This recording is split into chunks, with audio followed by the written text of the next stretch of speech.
This is a shir on Likutei Sichos Chelek Chav Daled, the Sicha of Parshas Nitzavim, the first Sicha. Okay, let's jump into it.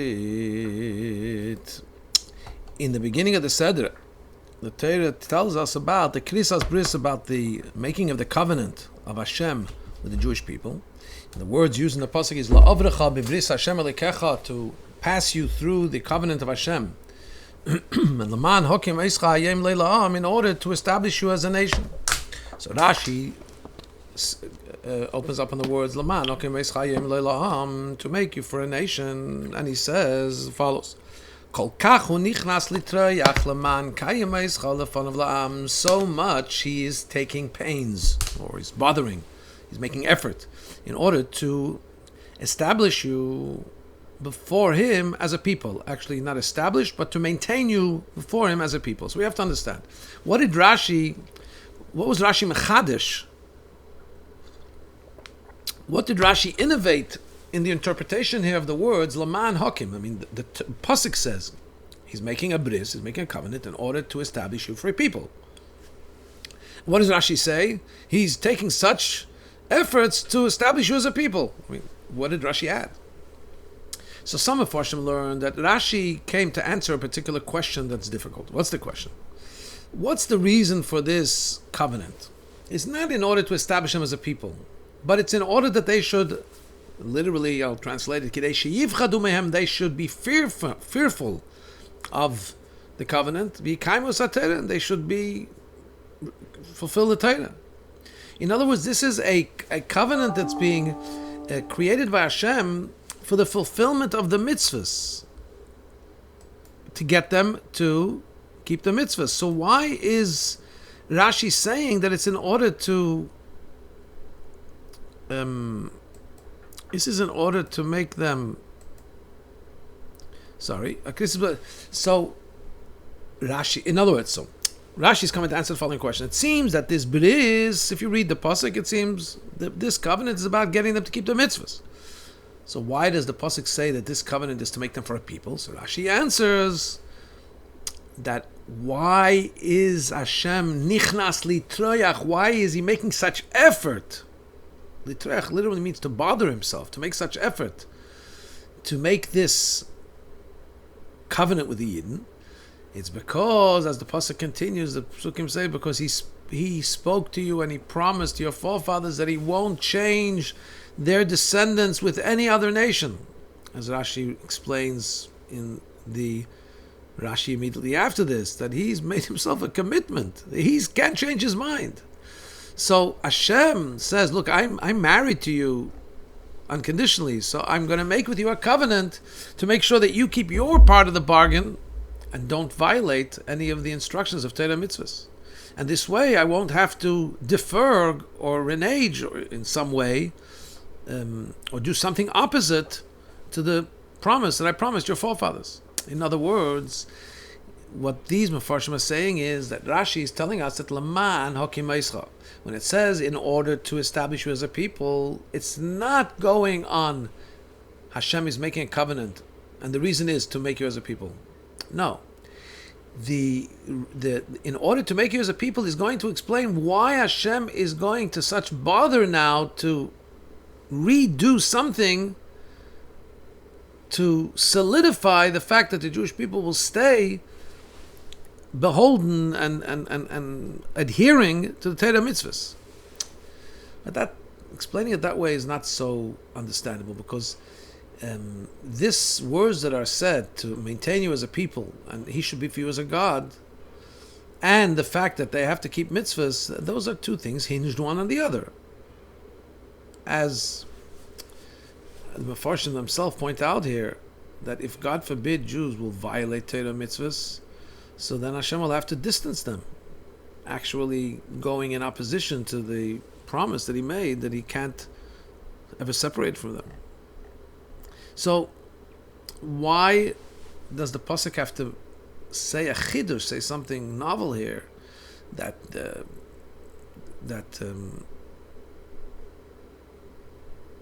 why does Rashi have to say here, if that's the way we learn Rashi, that the reason that this pasuk is telling us, the reason Hashem is making such effort is in order what? To get them to keep mitzvahs. Why don't you just learn that that's the reason for the covenant? Right? So that seems like a difficult interpretation in Rashi. That Rashi is coming to tell us. That Rashi must be telling us something else. Paragraph 2. Another thing is not smooth according to this interpretation of why Rashi gives his pirush.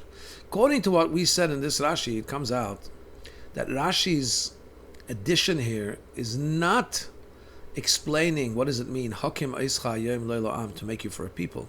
It's just explaining the Lama'an. In order to, in other words, Hashem is about to make a covenant, and the pasuk continues, in order to make you as a people. These commentaries tell us that Rashi is explaining, in order, what's the reason that Hashem is taking such bother? And that's why Rashi says he's being teireach, he's making such effort in order to make sure that you stay committed to him. So the pirush, the commentary of Rashi is really only about one word, laman, in so that. And Rashi has given us a different shot in so that. That's not why he's making the covenant. That's why he's taking such effort in the covenant. The Rebbe already asked, but the covenant is what keeps them, is their commitment to the Torah mitzvah. So putting in an extra layer here doesn't seem to be necessary. And also, the Rebbe asked, if he's just explaining the word laman, so why does Rashi bring in his heading the words laman hakim eschayim le'la'am, not just laman? He brings the whole part of the pasuk in order to make you for a people. It seems like he's explaining something about this establishment of the Jewish people as a people through the covenant. What is that? More than that, Rashi actually changes from the lashon of the pasuk. The language of the pasuk is hakim, to establish you as a people, to set you up as a people. Rashi uses the word kayam, to maintain. 2, the pasuk says loy la'am, to be for him for a people. Rashi changes, says lefanav la'am, before him as a people. Rashi also doesn't say laman hakim eischa hayom loy la'am. Rashi says lekayim eischa lefanav la'am, without the word hayom. So if Rashi is just paraphrasing the pasuk, but he makes changes in that language, from this it's imperative to say that the chiddush of Rashi is not in the words kol kachu nichnas etrecha. Why is he bothering so much to make the krisas, to make the covenant? No, the novelty here of Rashi is what Rashi is adding here is the reframing, the re-articulating of this verse in order to establish you as a people. And he doesn't mean to just quote verbatim the pasuk, because he would have quoted it in exactness. He's coming to explain what does the pasuk mean. And now that I was going to tell us something that you'll see the brilliance of it. Gimel, paragraph 3, the explanation. Rashi is bothered by a simple question. And as the Rebbe points out in Ha'ara 13, later on, the Rebbe in one of the footnotes will point out that all the Mefarshim were bothered by this question. How can we say that this covenant now, just before Moshe Rabbeinu passes away, the day of Moshe's passing, is to establish them as a people before Hashem? We know that long time ago, when the Torah was given, the people were established as a nation for Hashem. We have many psukim that tell us that. And that's why when the pasuk says in earlier, in Parshas Kitove, that Moshe says, Hayom hazeh niyeh Islam, today, this day, you have become a people before Hashem. Rashi says, it means you should look at today as if you became a people. Every day, you should look as if you entered the covenant that day, because it wasn't that day. It's way back at Sinai, 40 years earlier. Similarly, on the pasuk it says, today Hashem has commanded you. Rashi says, that teaches us that we have to treat every day as if today you were commanded. So for this we understand that when it says in Parshas Kitove, Hashem you have singled out Hashem today to be your God, and Hashem has singled you out today to be a treasured nation. This is really just going back to Sinai. And it's as if it's today. So, but here, Moshe Rabbeinu is saying Hashem is making a new covenant to make you a people, but you're already a people. So that's why Rashi says it's not to establish you as a people. which would be Hakim, but the pasuk here means Kayam, to maintain you as a people. Maintenance in a way that requires some additional input from Hashem. You see, the covenant of Matan Torah created the reality that the people became a people. The people connected with Hashem. But it didn't take away the possibility that later on, through a behavior, that Yidden will behave that way, either in this generation, in that generation, in the desert, or in later generations. If they behave inappropriately, it doesn't mitigate and take away that they can't lose that. It was established, but it was more like established, if you keep my mitzvahs, then you're going to be my people. This covenant here, before they go into Eretz Yisrael, is to maintain you as a people. Man kayem eischa. It gave a maintenance, it gave a permanence, an endurance to the covenant that Hashem had made with the Bnei Yisrael already, but this gave it a eternity. According to this, we'll understand why Dafka, this covenant is being made not just with those that are here, but those that aren't here as well, with all the future generations. Because this is something that is forever. Here's where Hashem established a permanent bond. And in the Rebbe Har 19 points out that many of the Mefarshim are busy explaining what the difference about this covenant is indeed than the covenant of Sinai. The Ramban, Bechaya, Barbanel, Alshech, and so on. Paragraph 4. So the Ben Chavish, the maker of the 5-year-old, will ask, since the first covenant could have been changed in some way, in other words, if Bnei Yisrael didn't behave appropriately, so why is this second covenant going to be any stronger? How is it different and stronger? Why can't this also one day have holes in it, God forbid? So Rashi first introduces and says, Kol kacho nichnas litorach. You see that Hashem is taking such great effort. By here there's an additional effort that we find in this covenant. He injected himself specifically into making this covenant. As the verse says, La'avrecha bevris, to pass you through the covenant. What does Rashi say? What do we mean pass through? Why, when you make a covenant, you pass through? Because also Hashem, so to speak, went through the two mechitzos. There's a mechitza mekan. When we make a covenant, we take one united item, cut it into two, and both parties to the agreement, the unity agreement, walk between the two pieces. And just like these two halves are really part of one whole, similarly the two people, the two entities that are going through this divided one entity are committing to always be like together as one. That's not just a covenant that Hashem, so to speak, says verbally, or whatever that means for Hashem making an oath, but he upped it a level, and in a way that, so to speak, denotes effort, went through this covenant. And that's why this also had an immutable, irrevocable effect on the Yidden, and there can't be any change from their side.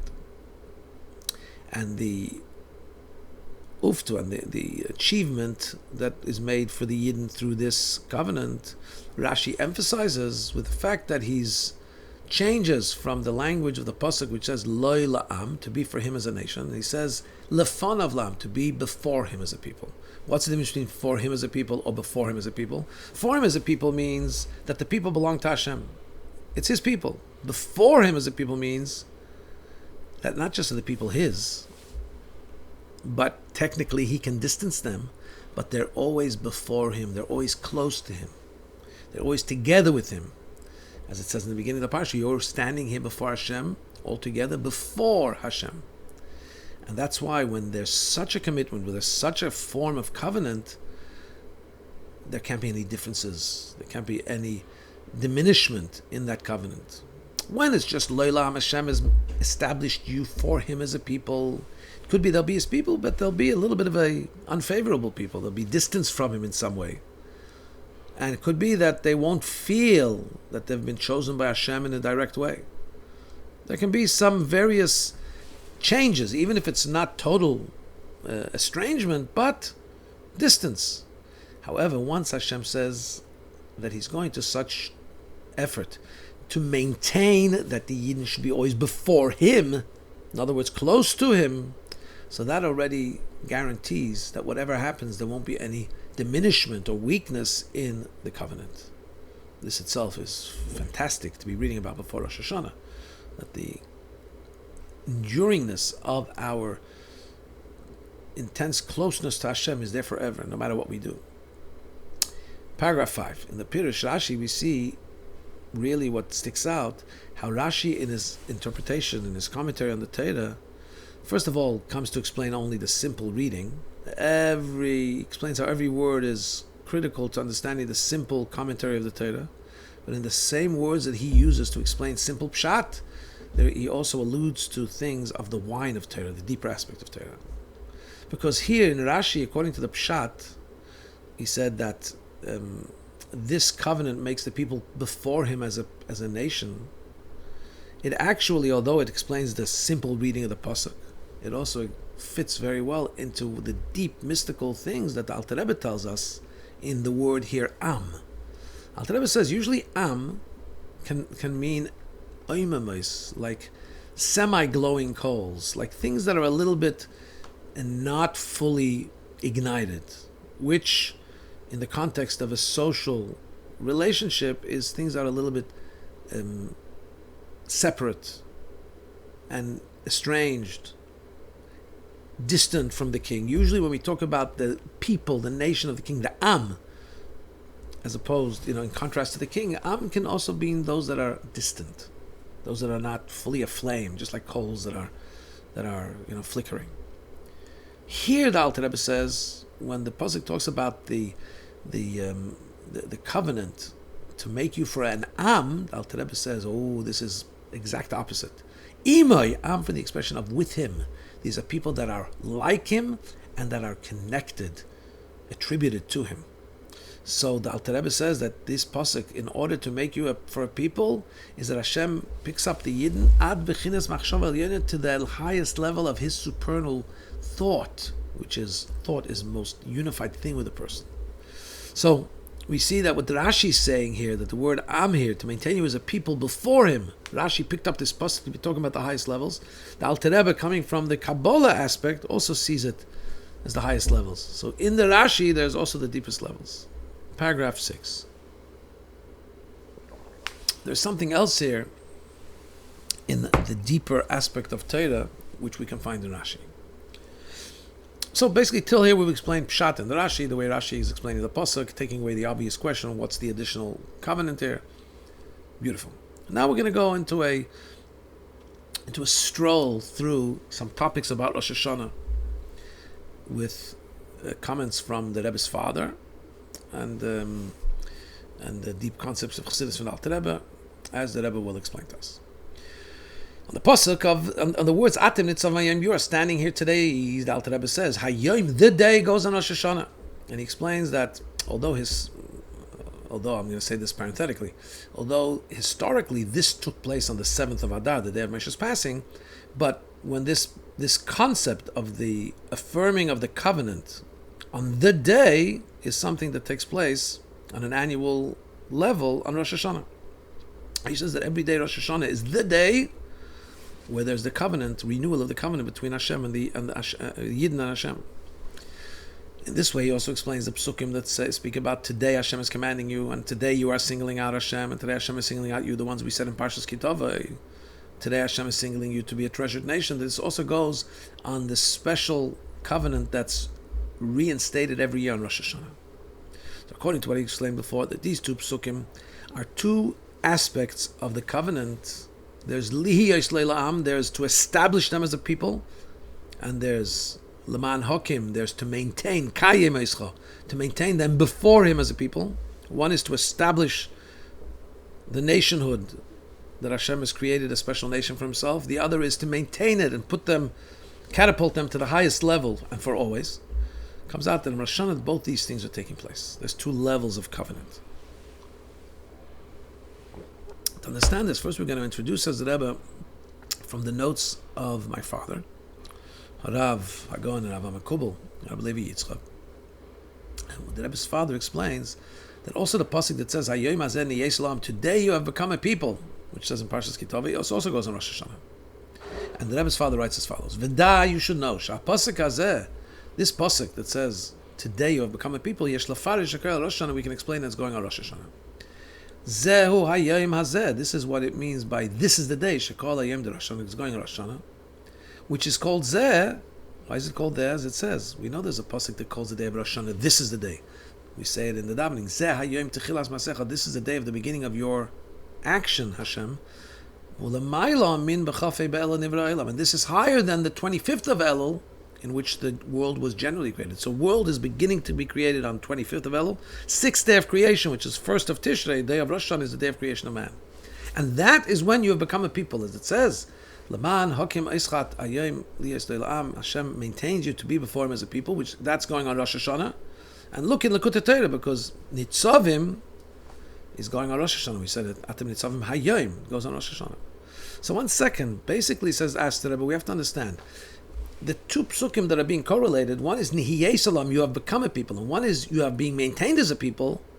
We can understand the intercorrelation between them, because here there's just, the Rebbe's father just bring a general proof to the general concept, that when we say today you have become a people, is connected to Rosh Hashanah, so he brings it from Nitzavim, where it says today you are being maintained as a people, and the Hayom is going on Rosh Hashanah.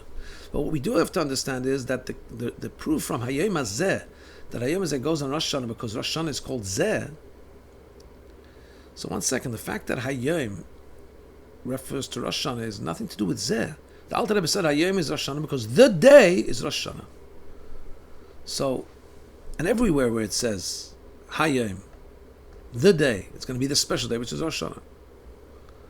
And the Ramaz, one of the commentaries of the Zohar, says, why is it called Hayom, the day? Because it's the 6th day where Adam Rishon is created, the well-known day, the day when man was created. But, says the Rebbe, my father says, that Hayom Hazeh Niyei Am, this pasuk, that today you have become a people, also goes on Rosh Hashanah. Why? Because it's called Zeh, not because of the word Hayom. Why is he attributing the Hayom Hazeh to Rosh Hashanah? Because of the Zeh, not because of the Yom. And the question is even bigger. In this note itself of the Rebbe's father, he brings right away the pasuk that is said about Nitzavim, in order to maintain you as a people, the pasuk that our whole sikh is talking about, which is going on Rosh Hashanah. But there it doesn't say Hayom Hazeh. And even in the word Atem Nitzavim Hayom, which tells us Rosh Hashanah, doesn't say Hazeh. So the Rebbe's father is taking a pasuk which says Hayom Hazeh, to this day you've become a people. The Zeh makes it Rosh Hashanah, attributes it to another pasuk, connects it to another pasuk where the connection to Rosh Hashanah is not the Zeh, but is the Hayom. So the Rebbe says we have to understand in Rosh Hashanah there's two levels. There's one level that's Zeh, and when the pasuk says today you have become a people, Hayom Hazeh, that's got to do with that's one level of Rosh Hashanah, the Hayom Hazeh, the this day, which connects to the Zeh Hayom Tchilas Masecha. This is the day of beginning of creation. There's the Zeh aspect of Rosh Hashanah, and there's a second level of Rosh Hashanah where Hayom means Rosh Hashanah. As in the pasuk, Atem Nitzav Hayom, you are standing here today in order to maintain you today as a people. What does that mean? Let's explain. Paragraph 7. Even though that also Hayom, when it says this, the day, means Rosh Hashanah, the well-known day, but that is not at the level of holiness or of level where we say Hayom Hazeh, this day. When we say this day, it's not just it's the known day conceptually, but it's something that we can actually show. When you say Zeh, this, you can point with your finger and say this is the day. In other words, there's a clarity associated with what we know about this day. And this also explains the differences between Rashi, where it says Hayom Hazeh. Let's first go to where it doesn't say Hayom Hazeh, it just says Hayom. In the pasuk V'eschanan says you have to listen to the mitzvahs Asher Neichi Mitzav V'hoya Dvarim Ha'ela. We say it in Shema. These words Asher Neichi Mitzav Chayom, which I command you today, which should be on your heart. What does it mean? I command you today. It's Moshe Rabbeinu speaking 40 years after Sinai. Rashi says you should treat them not like an old document, but like they're new. Pay attention to the like, the chaf. Later on, there's a pasuk in Parshas Kitaveh where it doesn't say just the day, but it says Hayom Hazeh, this day Hashem is commanding you. You know what Rashi says? It's not just this day. Hashem told you 40 years ago. It says every day it should be for you chadashim, new, not like new, not with a chaf, new. Similarly, in the pasuk in Yisrael, where it says, "On this day they came to Midbar Sinai," says Rashi, every day it should be like new. In other words, where there's a zeh, the word zeh injects a clarity, which means today you have to learn the Torah. It should be new for you. Where it's just hayim without the zeh, without the clarity, we say it should be like new today. We can explain the difference why Rashi sometimes says kechadashim and achadashim based on what we just explained. In the portion of Yisrael, it only says hayim hazeh. That should be new. It's like a clarity that you can mamish feel like it's new. It is new to you. Where it says in Parshat V'eschanon hayim, it doesn't say hazeh without the clarity of hazeh. So that means it's like new. It's a bit more of an obscuring of it. It's a bit more blurred, without the clarity of new, like new. The Zeh, in other words, talks about a very special clarity. 1 second. So let's talk about the two levels of Rosh Hashanah now. Paragraph 8. We have, first of all, the fact that Rosh Hashanah is called Zeh Hayom Tchel. This is the day, the beginning of your work. And the continuation of that pasuk is a second aspect. Zikaron Yom, it's a throwback, it's a remembrance of the first day. What's the first day? 25th of Elul, when the first day of creation is. These are two levels. The Zeh Hayom Tchel, this is the day beginning of creation, goes on the sixth day of creation, the day of creation of man. Because on the day of creation of man, that's when the world received its clarity, its Zeh. Elikus was able to be, godliness was able to be in a revealed way down below. Because to reveal godliness in a way of clarity, that's only by a person. It's only by the neshama of man. It's a remembrance of the first day. That's going on the 25th of Elul, the first day of creation. By the way, you know the word chafei also spells koi. What is the word koi? Koi means so. So yes, the main novelty of creation, the ex nihilo, the creating something where nothing happened on the 25th of Elul. But that was in a way of koi, kechadosha, as if new. In other words, a certain obscurity, approximate visibility of Hashem.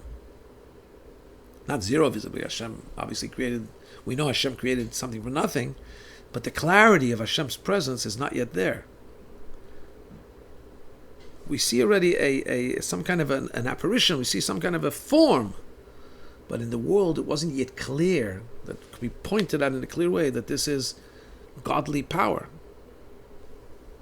Hashem created the world in a way that His presence should be obscured.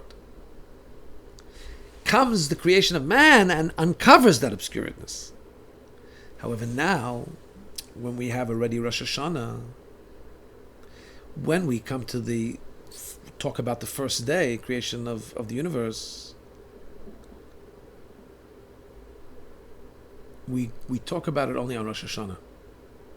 Because, in other words, why don't we make a big shebang? Yes, okay, some people do talk about the 25th of Elul and the fact that it's the day of creation, but the truth of the matter is, we remember even the 25th, the beginning of creation of the world, mainly on Rosh Hashanah. You know why?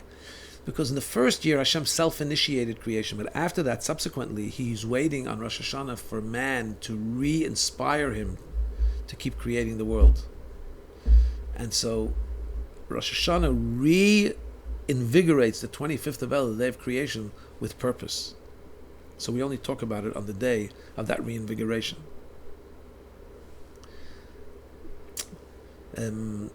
Just a snippet that I saw in a mimer that the Rabbi quotes. How does that on this Rosh Hashanah, everything's injected for the coming year, including the energy for the 25th of Elul at the end of the year, to have the creation begin, but it gets full stamp of approval, gets fully invigorated only on Rosh Hashanah a few days later. Paragraph 9. The fact that Rosh Hashanah also has this concept that that's when the world becomes reinvigorated. It's not just a secondary thing that takes place on Rosh Hashanah. Really, it's about creation of man, and the world also gets its stamp of approval. No. Because Rosh Hashanah is the day that Zeh Hayom Tchil Masecha, this is the day of the beginning of your work when man is created, and man, Adam, is able to bring this level of revelation to the world. That's why the world then becomes re-inspired, reinvigorated, and confirmed. Because as the mashal is brought as follows in the Siddur, Fort Kiyas, in the Alter Rebbe Siddur, he brings the following mashal: a person who's creating some kind of product because of a desire and a pleasure he has in it. So what happens if he becomes sick? Not sick, sorry. If he becomes weary, worn down from the work, he has to reinvigorate by reimagining and thinking once more about the pleasure he's going to derive from the finished product. Once he gets a pleasure again, he reawakens his desire and pleasure in the sum total of what he's doing. Automatically, all of his activity becomes invigorated with an additional strength.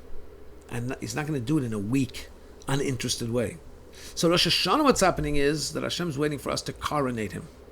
And thus we're drawing down Hashem's interest and pleasure in the coronation and in creation.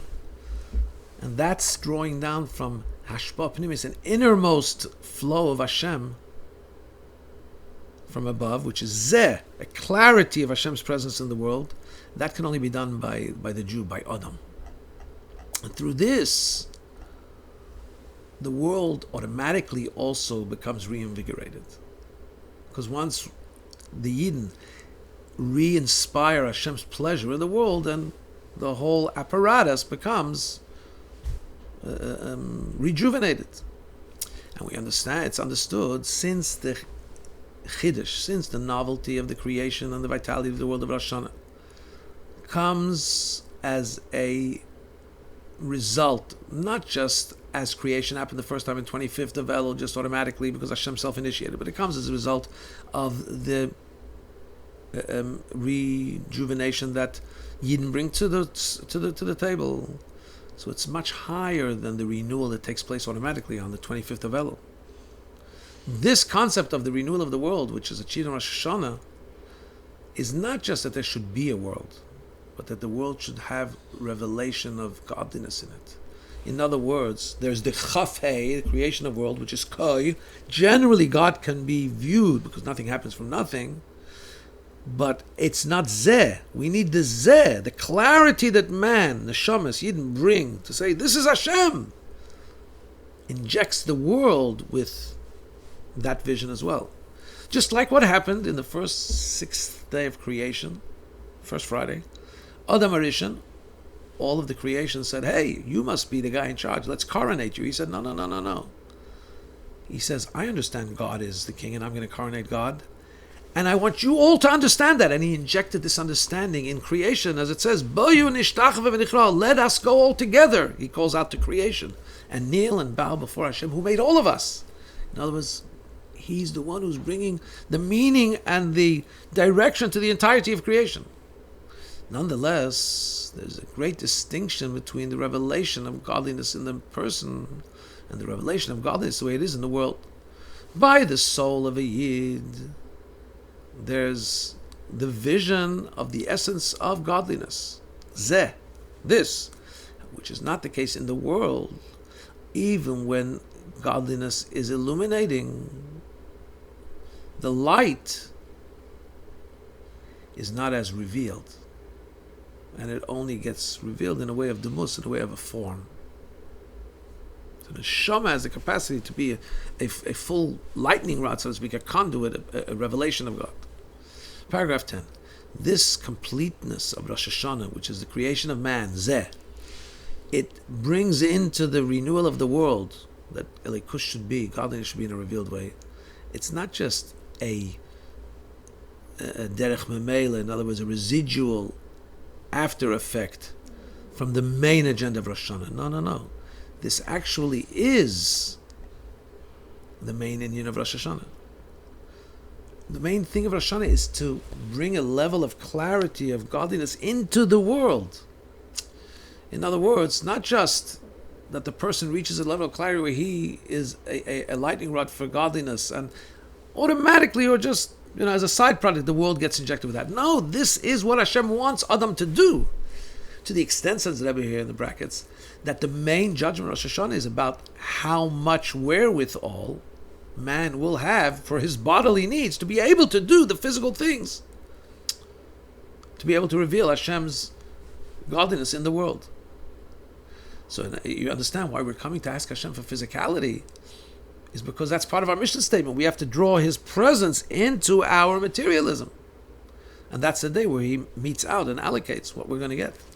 Because even though that the revelation of godliness, in a way of Zeh, the clarity, is much higher than the revelation we can hope to reveal in the world, nonetheless, Hashem's complete desire is that it should permeate all things, even the lowest levels of physicality, where there can't be, by definition, a full clarity of the vision of God.